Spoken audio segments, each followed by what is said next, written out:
Hello, hello. I'm Melissa. And I'm Donna. We're here sharing what we've learned as women, entrepreneurs, and moms. All while rocking our curves with confidence.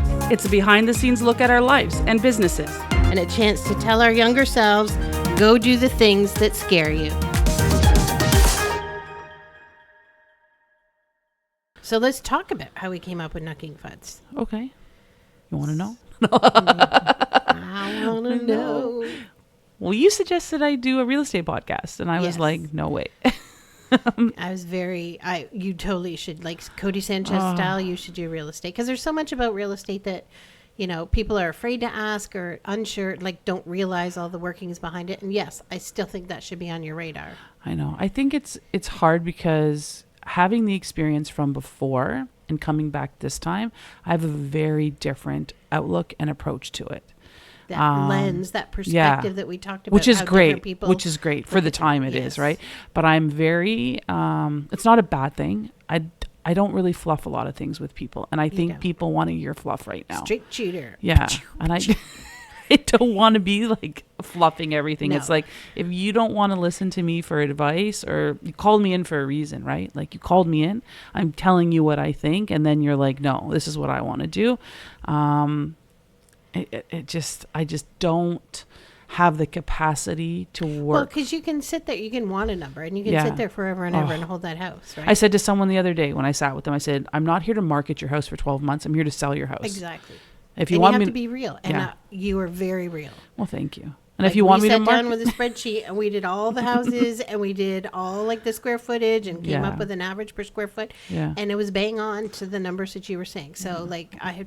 Like that's the math brain behind the feeling, right? Like you know your numbers, and I think that's great. And there's so much value that you bring to the real estate world. I 100% think you should get your. It's a hard one too because like you've known me forever. Like, and I say that out of everybody that I know, you've probably known me the longest. So you knew me when I was a realtor. You knew me with Brag About It. You've known me selling Zaya. You've known me owning the hockey team, and you've known me coming back. If you met me when I had kids, I would say over 8 years old, and I was selling jewelry, you would never have known I sold real estate.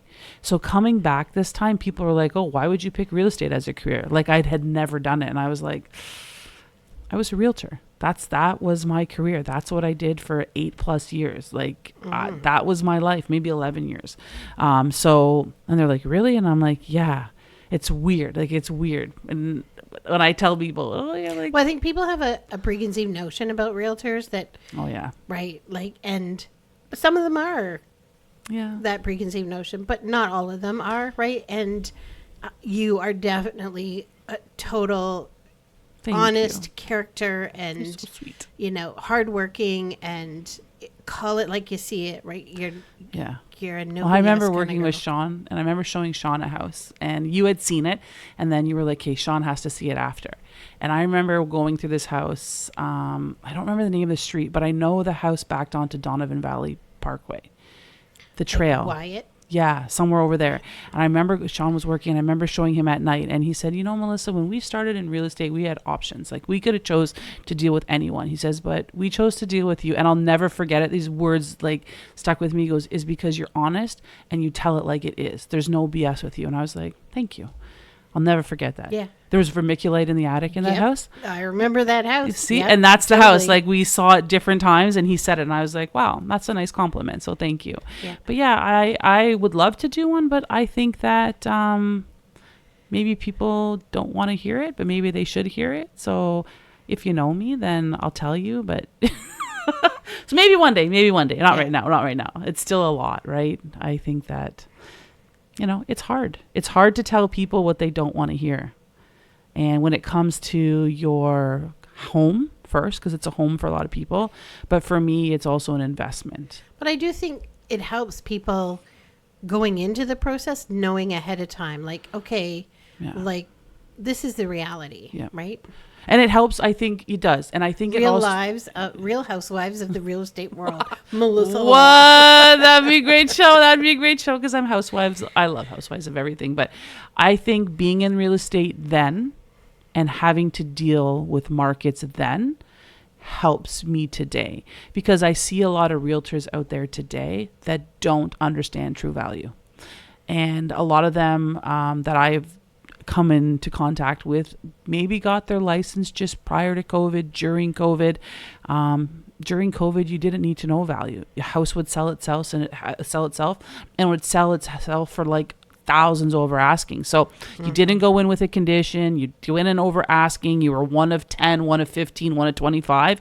And now people are like, they're not used to that. But it's crazy because when I started, I sat with so many sellers and I sat with buyers and I said, listen, a home should sell for 96 to 98% of asking. It will be on the market for 45 to 60 days. I said, at which time, if it's not selling, then we're going to sit down and reevaluate. And people expect now a home to sell overnight. They expect it to sell over asking. Like, again, thank you, social media. Yeah, instant gratification. It's crazy. It's crazy to me. It's even like, I think I spoke about this before, but I showed a house on Wednesday night, and beautiful townhouse. And it had been originally like priced at, I think 1.2. They reduced it to $999. Went to show it. Agents like, Melissa, offer presentations tomorrow or whatever day. Maybe it was on Tuesday. Offer presentations this day, blah, blah, blah, blah. I'm like, okay, well, I don't think my clients will be bringing an offer, but keep me posted. I get a message, one of offer, 2 offer, 3 offer, 4 offer, 5 offer. And I'm like, this thing's going. Told my clients like, I ain't competing, blah, blah, blah, blah, blah. The next day I get a message from the agent and he says, there were 5 offers last night. The seller didn't accept one. And now we're doing a price adjustment. We're increasing the price $150,000. Playing games. Yeah. Like, what the heck, man? Like, that is not knowing value. If it didn't sell at the $999, it ain't going to sell at the $1,150,000. Like, people see value. Market value is determined by buyers and sellers, right? Like, it is so out of whack that it just boggles my mind. And that's why you should do the podcast. Right? I know. Those people are listening to that guy who's telling them, right? That's a game. That's playing games. It's a game, but you know the sad, on the other side of that, which I don't think many buyers or sellers, well, my buyers know, sellers should know, but on the listing, you pull up the history of a listing, it will show every change. Price adjustments happen. Like, what does that say about your listing? So it's frustrating. Like, I sat with someone one time. I did an open house for an agent. This house was on the market for almost 11 months. The amount of changes in price point from high to low to back up, I felt so bad. Like, I felt so bad for the sellers. They're not my client, but that does not look good on your end. So no. I think just, I'm very honest and strategic. Yeah. Right? Like, before we listed the last one, we strategized a lot. Yeah. Right? Because it's different markets and different, right? And what is your goal? Yeah. And Yeah, but you also understand real estate. Yeah. Which is a huge benefit in doing business, right? But some people, this may be their first buy or first sell after buying in a high market, and they don't know. And unfortunately, if you bought in that market, oh my gosh, that desperate market, it's of trying crazy. To get something. Yeah. It's sad. It's sad to me. It's sad to me because there's a lot of people selling from a financial stress point. If you're buying now, it's fantastic. It's just the seller on that other end of it. It may not be great to work with. So, it started. So there's lots you can teach. You can teach on there. Thank you. So, you asked me if I wanted to do a podcast, and I was like, no, I don't think people would want to hear me. And then you're like, would you do a podcast with me? I've had this idea for a couple of years. It's been sitting there brewing and, kind of like, hey, what would you tell your younger self? Being at the point that we're at now, how do you get through some of the things you get through? And that, it's a crazy ride, but it's okay. Like, it's a good ride, even though it's a crazy ride. But as soon as you said it, I was like, 100% I do. We're both entrepreneurs. We've been through lots. We're both mamas. We've been through lots in that front. We're both curvaceous babes, and that's a whole journey on its own. Yeah. So, I feel like to our younger selves, this is what we would tell you about. Just go for it, right? Go for it. Just go for it. And it just felt right.